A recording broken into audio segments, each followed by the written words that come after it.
نحمده ونصلي على رسوله الكريم اما بعد فاعوذ بالله من الشيطان الرجيم بسم الله الرحمن الرحيم ان الذين قالوا ربنا الله ثم استقاموا تتنزل عليهم الملائكة الا تخافوا ولا تحزنوا وابشروا بالجنة التي كنتم توعدون صدق الله العظيم۔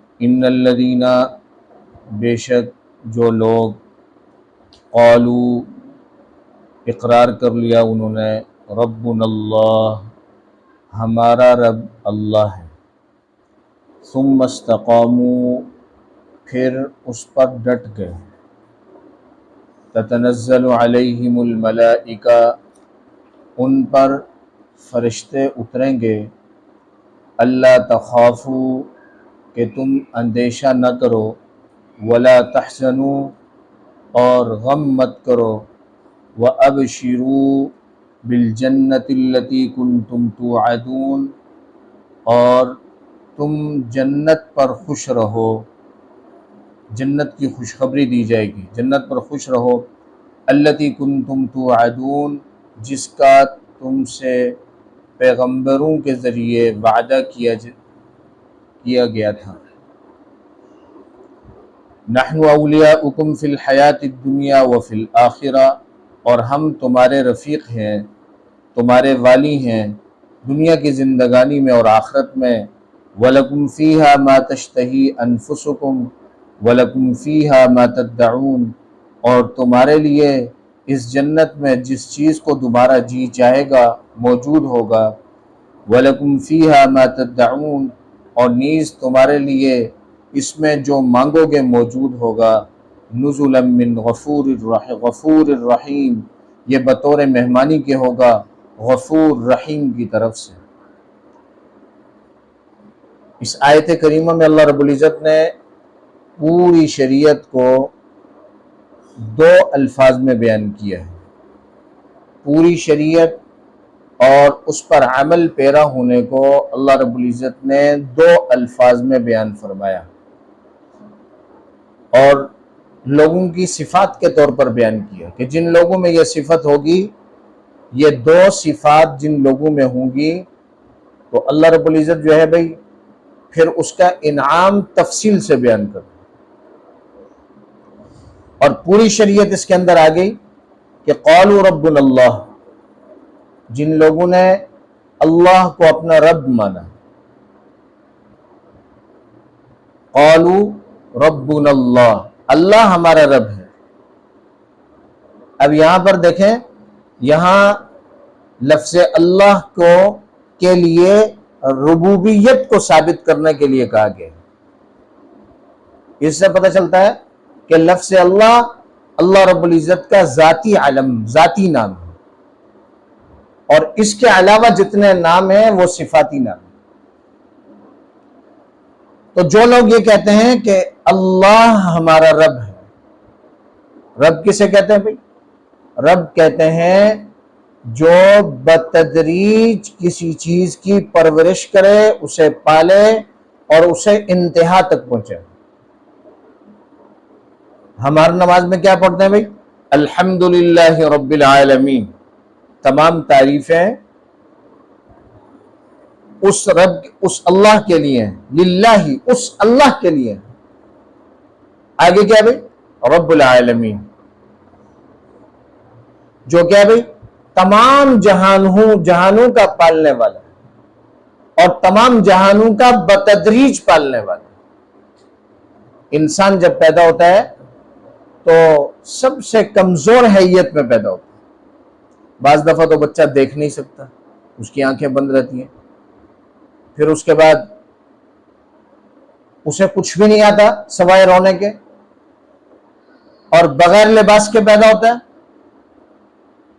پھر آہستہ آہستہ کر کے اللہ تبارک و تعالی سارے انعامات کی برسات کرتے ہیں، یہاں تک کہ اس کو جوان کرتے ہیں۔ اور قرآن مجید میں ترتیب کے ساتھ اللہ نے بیان فرمایا کہ ہم نے اس کو نطفے سے پیدا کیا، پھر اس کو جمع ہوا خون بنایا، پھر گوشت کا ٹکڑا بنایا، پھر اس کی تصویر بنائی، پھر اس میں روح پھونکی، پھر 4 مہینے اسے ماں کے پیٹ میں رکھا، روح پھونکنے کے بعد 4 مہینے 5 مہینے پھر اس کو پیدا کیا، اس کے راستے کو آسان کیا، اسے دنیا میں پہنچایا، اور دنیا میں پہنچانے کے بعد پھر اللہ تبارک و تعالی نے آہستہ آہستہ بتدریج اس کی اللہ تبارک و تعالی نے پرورش کی۔ انسانوں کو سبب کے طور پر ماں باپ کو بنایا، لیکن براہ راست اللہ تبارک و تعالی نے تربیت کی۔ اب ماں باپ کھلا سکتے ہیں، پلا سکتے ہیں، اس کا قد نہیں بڑھا سکتے، یہ اللہ خود سے اس کو بڑھا رہے ہیں۔ ماں باپ کھلا سکتے ہیں، پلا سکتے ہیں، بولنے کی صلاحیت اس میں نہیں ڈال سکتے، بولنے کی صلاحیت اللہ اس کو آہستہ آہستہ آہستہ اس کی زبان کو چلا رہے ہیں۔ ماں باپ سب کچھ سکھا تو سکتے ہیں، لیکن فہم سمجھنے کی جو صلاحیت ہے اللہ تبارک و تعالیٰ اپنی بارگاہ سے اسے عطا کرتے ہیں۔ ماں باپ اس کو چلانے کے لیے حتی الامکان کوشش تو کرا سکتے ہیں، لیکن چلنے کی جو صفت خاص ہے جو اللہ نے اس کے اندر رکھی ہے وہ ماں باپ نہیں کر سکتے۔ چنانچہ بہت سارے بچے ایسے پیدا ہوتے ہیں کہ ماں باپ ان کے ساتھ بڑی محنت اور کوشش کرتے ہیں، اور وہ جو ہے نا 8 سال تک چل نہیں سکتے، کیوں؟ اللہ کا امر نہیں ہے۔ تو یہاں اللہ تبارک و تعالی نے ارشاد فرمایا کہ وہ لوگ جو کہتے ہیں ربنا اللہ، اللہ ہمارا رب ہے۔ رب جو ہے یعنی بتدریج ہماری تربیت کرنے والے اللہ ہیں، ہمارے پالنے والے اللہ ہیں، ہمیں رزق دینے والے اللہ ہیں، ہمیں بیمار کرنے والے اللہ ہیں، ہمیں صحت دینے والے اللہ ہیں، ہمیں مال و زر دینے والے اللہ ہیں، ہم سے مال و زر چھیننے والے اللہ ہیں۔ اللہ کے حکم کے بغیر کچھ بھی نہیں ہو سکتا۔ تو جو لوگ یہ کہتے ہیں ربنا اللہ، اللہ ہمارا رب ہے، کیا بھئی؟ ایمان، توحید، ایمان اور توحید پر جو قائم ہے، ایمان لائے اللہ پر، پھر توحید پر قائم ہوئے، اور تمام اوامر اور نہی میں اللہ کی اطاعت کی، اللہ نے جتنے حکم دیے اس پر اطاعت کی، اور جتنی چیزوں سے منع کیا اس سے منع ہوئے، تو ربنا اللہ میں پوری شریعت آ گئی۔ اب آگے کیا ہے؟ ارشاد فرمایا ثم استقاموا، ربنا اللہ کہہ دیا، ایمان لے کر آگے اعمال پر لگ گئے، ثم استقاموا، پھر اعمال پر ڈٹ گئے۔ ایمان اور اعمال پر کیا ہو گئے؟ ڈٹ گئے، یعنی پابندی کے ساتھ ایمان میں بھی پابند رہے اور اعمال میں بھی پابند رہے۔ آگے اللہ تبارک و تعالی تفصیل کے ساتھ ذکر فرما رہے ہیں، تتنزل علیہم الملائکہ، اللہ ان پر کیا؟ فرشتے اتارتے ہیں۔ اللہ ان پر کیا کرتے ہیں بھائی؟ فرشتے اتارتے ہیں۔ ایمان اور اعمال پر استقامت، جناب صدیق اکبر رضی اللہ تعالی عنہ فرماتے ہیں کہ ایمان لانا اور اعمال پر مستقیم رہنا، ثم استقاموا کا تقاضا یہ ہے کہ پھر جو اعمال ملے ہیں ان اعمال پر استقامت اختیار کرنا۔ یہی وجہ ہے کہ ایک سفیان بن عبداللہ ثقفی نبی کریم صلی اللہ علیہ وسلم کے پاس آئے اور آ کر کہنے لگے اللہ کے نبی مجھے کوئی ایسا عمل بتا دیجئے کہ پھر میں اس کے بعد کسی سے کچھ اور نہ پوچھوں، ایسا کوئی عمل بتا دیجئے کہ اور پوچھنے کی ضرورت نہ پڑے۔ نبی کریم صلی اللہ علیہ وسلم نے ارشاد فرمایا قل آمنت باللہ ثم استقم، آپ یہ کہہ دیجئے آمنت باللہ، میں اللہ پر ایمان لایا، ثم استقم، پھر اس پر ڈٹ جائیے۔ پوری شریعت کا خلاصہ نبی علیہ الصلوۃ والسلام نے، جیسے انہوں نے سوال کیا کہ مجھے کوئی ایسا عمل بتلا دے کہ پھر دوبارہ کسی سے مجھے کچھ پوچھنا نہ پڑے، اللہ کے محبوب پیغمبر نے 2 الفاظ میں، انہی آیات کی روشنی میں 2 الفاظ میں اللہ کے محبوب پیغمبر نے سمجھا دیا کہ آپ کہہ دیں آمنت باللہ، میں ایمان لایا، اور جتنے اللہ کے احکامات ہیں ان پر ایمان لایا، اور جتنے اللہ تبارک و تعالی نے جن چیزوں سے روکا ان پر ایمان لایا اور اعمال میں لگ گیا، ثم استقم، پھر اس پر ڈٹ جائے، کہ بس جو یہ عمل کر لے گا تو اس عمل کا نتیجہ کیا ہوگا؟ تتنزل علیہم الملائکہ، فرشتے اس پر اتریں گے۔ اب فرشتے کب اتریں گے بھائی؟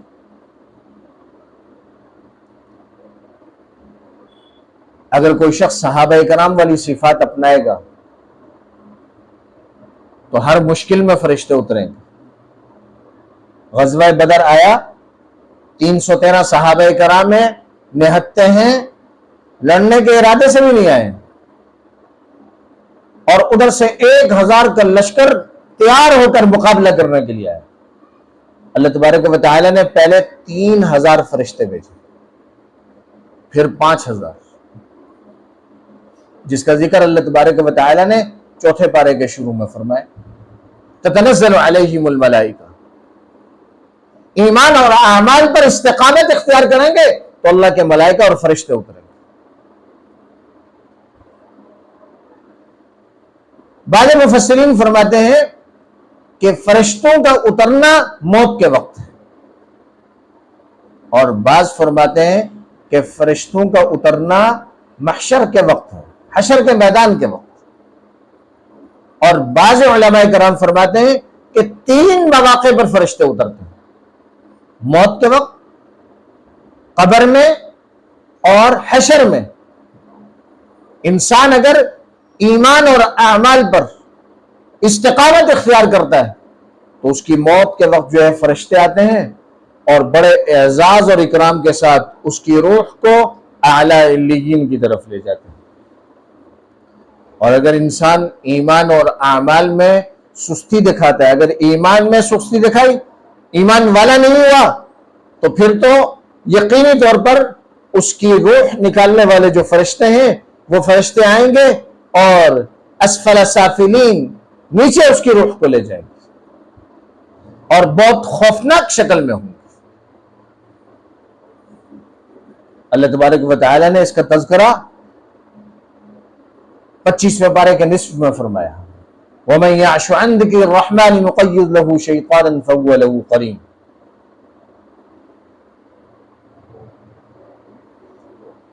تو فرشتوں کا جو اترنا ہے موت کے وقت، اگر ہم نیک اعمال کریں گے اور اس میں ڈٹ جائیں گے تو موت کے وقت جو ہمارے فرشتے ہمارے پاس آئیں گے تو وہ ہماری روح کو اعلیٰ علیین 7 آسمانوں سے اوپر لے کر چلے جائیں۔ اور قبر میں جو شخص سورہ ملک کی تلاوت کرے گا، قرآن کا حافظ ہوگا، نمازوں کو پابندی سے پڑھے گا، تو اس کے نیک اعمال خوبصورت شکلوں میں قبر میں آئیں گے۔ منکر نکیر آئیں گے، سوال جواب کرنے کے لیے آئیں گے۔ حافظ جو ہے اس کا جو ہے نا فرشتہ وہاں آئے گا، منکر نکیر کہیں گے یہاں سے چلے جاؤ، ہم نے اس کا حساب کتاب کرنا ہے۔ کہا تم حساب کتاب پر مامور ہو تو اس کا سوال جواب کر لو، میں نہیں جاؤں گا جب تک کہ میں اس کو جو ہے نا جنت کے بستروں پر نہ سلا۔ اسی طریقے سے جو پابندی سے نماز پڑھے گا تو اس کے لیے قبر میں راحت کا سامان ہوگا، اور اس کی قبر کیا ہوگی؟ نور سے منور ہو جائے گی۔ قبر جو ہے نور سے منور کرنے کے لیے کیا بھائی؟ قبر پر کیا نماز ضروری ہے۔ اسی طریقے سے حشر کے میدان میں فرشتے اتریں گے، اور بعض مفسرین فرماتے ہیں کہ حشر کے میدان میں جب انسان اپنی قبر سے نکلے گا تو وہی دو فرشتے جو کرامن کاتبین، جو نیک اعمال لکھنے والے اور برے اعمال لکھنے والے دنیا میں اس کے ساتھ ہوں گے، وہی 2 فرشتے اس کے قبر کے باہر کھڑے ہوں گے، اور وہ اس کے ساتھ چلتے جائیں گے، اور ساتھ چلتے ہوئے اس کو جنت کی بشارت دیں گے کہ کیا بھئی؟ تتنزل علیہم الملائکہ الا تخافوا ولا تحزنوا وابشروا بالجنہ۔ خوف مت کھاؤ، غمگین مت ہو، اور کیا ہے؟ ابشروا بالجنہ، تو ان کو کیا بھئی؟ جنت کے جو ہے نا اس سے جو بشارت دی جائے گی۔ وہی فرشتے اس کو جنت کی بشارت دے رہے ہو. اب یہاں پر ایک بات ثم استقاموا کے ذیل میں ایک بات عرض کرنا چاہتا ہوں. ہم سب نے ابھی رمضان المبارک کا بابرکت مہینہ گزارا اور اس میں ہم نے نمازوں کا اہتمام کیا، قرآن مجید کی تلاوت کا اہتمام کیا، ذکر و اذکار کا اہتمام کیا، گناہوں سے بچنے کا اہتمام کیا، اور رمضان المبارک میں 20 لمبی لمبی رکعات پڑھنے کی مشق. دنیا میں ہم دیکھتے ہیں کہ کوئی شخص ابتداءً کیا ہوتا ہے بھائی، مالی اعتبار سے کمزور ہوتا ہے، تو وہ مختلف چیزوں پر کیا کرتا ہے بھائی، اپنا وقت گزارنے کے لیے ایک اپنا زندگی کا نظم بناتا ہے اور اس نظم پر چلتا رہتا ہے. لیکن جیسے جیسے اس کے پاس پیسے آتے جاتے ہیں، وہ مالدار ہوتا جاتا ہے، تو پھر اس کے بعد کیا بھائی، وہ اپنے لباس کا ایک سٹیٹس بناتا ہے کہ بھائی میں نے آئندہ یہ لباس پہننا ہے، اور وہ لباس پہنتا ہے. اس کے بعد اگر اس پر کبھی حالات آ جائیں تو لوگ اس کو کہتے ہیں کہ بھئی یہ کپڑے ہی پہننے کوئی اتنا مسئلہ تو نہیں ہے. کہا نہیں، میرا سٹیٹس خراب ہو جائے. ہمارے معاشرے میں لوگ کہتے ہیں کہ میرا سٹیٹس خراب ہو جائے. اسی طریقے سے کسی نے گاڑی رکھی ہے بھائی، اور گاڑی جو ہے نا ایک ماڈل کی خریدی، اور خریدنے کے بعد کبھی اس پر حالات آئے، اس نے کیا کر دی بھائی، وہ گاڑی بیچ دی بھائی، اور دوبارہ گاڑی خریدنے کے لیے اس میں طاقت نہیں ہے. لوگ اس کو کہتے ہیں بھائی ایف ایکس خرید لیں. وہ کہتے ہیں نہیں، اس سے پہلے میرے پاس اپ ماڈل والی گاڑی تھی، میں اب اپنا سٹیٹس خراب نہیں کر سکتا، ایف ایکس خرید کر. اسی طریقے سے ہمارے پاس موبائل ہے، جس کے پاس ایک دفعہ اپ ماڈل آ جائے اس کا ایک سٹیٹس بن جاتا ہے. پھر کبھی وہ چوری ہو گیا یا گر گیا ٹوٹ گیا تو کوئی اس کو کہتا ہے بھائی نارملی موبائل لے لے 10-15 ہزار میں. وہ کہتا ہے نہیں، میرا سٹیٹس خراب ہو جائے گا، میں تو اس ماڈل کا موبائل اب اگر میں لوں گا تو وہی لوں گا یا اس سے اوپر والا لوں گا. میں بہت قیمتی بات آپ کو سمجھانے چاہ رہا ہوں، اگر آپ کی پوری توجہ ہو. اس عارضی دنیا کی کمزور ضروریات جن کی اللہ اس کے رسول کا کوئی حیثیت نہیں، اس پر ہمارا ایک سٹیٹس بنتا ہے. ہم اس کو گرانا نہیں چاہتے، اس گراف سے نیچے نہیں اترنا چاہتے. اور ہمارا 17 سال کا بچہ بھی اپنے ایک سٹیٹس بنا لے تو اس سے نیچے گرنا نہیں چاہتا. وہ کہتا ہے کہ میں اس چیز کے بغیر تو رہ لوں گا، لیکن اس سے کم درجے کی چیز اب استعمال نہیں کروں گا. پھر سوال یہ پیدا ہوتا ہے کہ رمضان المبارک میں ہمارا دینی سٹیٹس کتنا آگے بڑھ گیا. ہم نے نمازیں پابندی سے پڑھی، باجماعت پڑھی، ہم نے روزے رکھے، ہم نے تراویح پڑھی، ہم نے قرآن کی تلاوت کی، ذکر و اذکار کیے، گناہوں سے بچے. ایمانی اعتبار سے ہمارا سٹیٹس اور ہمارا گراف اوپر آ گیا.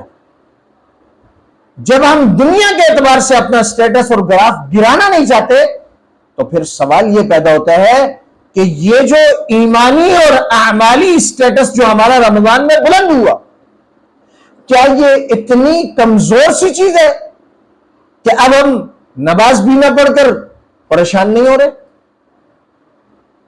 اب ہم قرآن کی تلاوت نہ کر کے ہم پریشان نہیں ہو رہے، اور ہم کسی سے نہیں کہہ رہے کہ بھئی ہمارا سٹیٹس خراب ہو رہا ہے، ہماری ویلیوز اور رمضان المبارک میں اللہ کے ہاں بنی تھی وہ گر رہی ہے.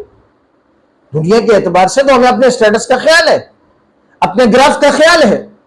دینی اعتبار سے جو رمضان المبارک میں ہمارا گراف بلند ہوا ہے، تقوی کی طرف آئے، نمازوں کی طرف آئے، قرآن کی طرف آئے، تو اب ضرورت اس بات کی ہے کہ ہم اس بات کو سمجھیں. ہم میں نوجوان بھی سمجھیں، بڑی عمر والے بھی سمجھیں، عورتیں اور بچے بھی سمجھیں کہ بھئی جو رمضان المبارک میں ہمارا گراف بنا ہے، جو ایمانیات ہماری بلند درجے کو پہنچی ہے، ہم کم از کم درجے میں اس بلند درجے سے نیچے نہ ہو۔ اگر ہم آگے نہیں بڑھ سکتے تو نیچے نہیں۔ ان الذين قالوا ربنا اللہ ثم استقاموا، جنہوں نے کہا کہ اللہ ہمارا رب ہے اور اعمال میں لگ گئے، اور پھر ایسا نہیں کہ صرف رمضان المبارک میں وہ اعمال کیے، نہیں، ثم استقاموا، پھر اس پر ڈٹ گئے، پابندی اختیار کی، رمضان اور غیر رمضان میں پابندی کے ساتھ نماز پڑھتے رہے، قرآن کی تلاوت کرتے رہے، ذکر و اذکار کرتے رہے، گناہوں سے بچتے رہے، تتنزل علیہم الملائکہ، اللہ ان پر فرشتے اتاریں گے، موت کے وقت جو ان کے فرشتے آئیں گے اسے خوشخبری سنائیں گے، وہ جتنی تکلیف کے اندر ہوگا وہ ساری تکلیفیں بھول جائے گا۔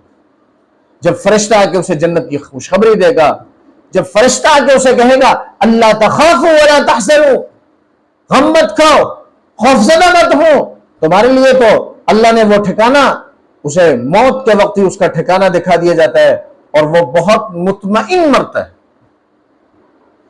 ضرورت اس بات کی ہے کہ اللہ تبارک و تعالی ہمیں اپنے دینی سٹیٹس کو سمجھنے کی، رمضان المبارک کی محنت کو باآور کرنے کی اور اس کا ثمرہ پوری سال چلانے کی ہمیں توفیق عطا فرما دے کہ پورا سال ہم اس محنت سے فائدہ اٹھا لیں، اور وہ تبھی ممکن ہوگا کہ ہم یہ عزم کر لیں کہ انشاءاللہ رمضان المبارک میں جو ہمارا دینی مزاج بنا ہے، ہم اعمالی مزاج بنا ہے، ہم اپنے اس مزاج کو خراب نہیں کریں گے۔ اللہ تبارک و تعالی ہمیں رمضان المبارک کا جو ہمارا دینی مزاج ہے، اللہ ہمیں اسے برقرار رکھنے کی توفیق عطا فرمائے۔ وآخر دعوانا ان الحمد للہ رب العالمین۔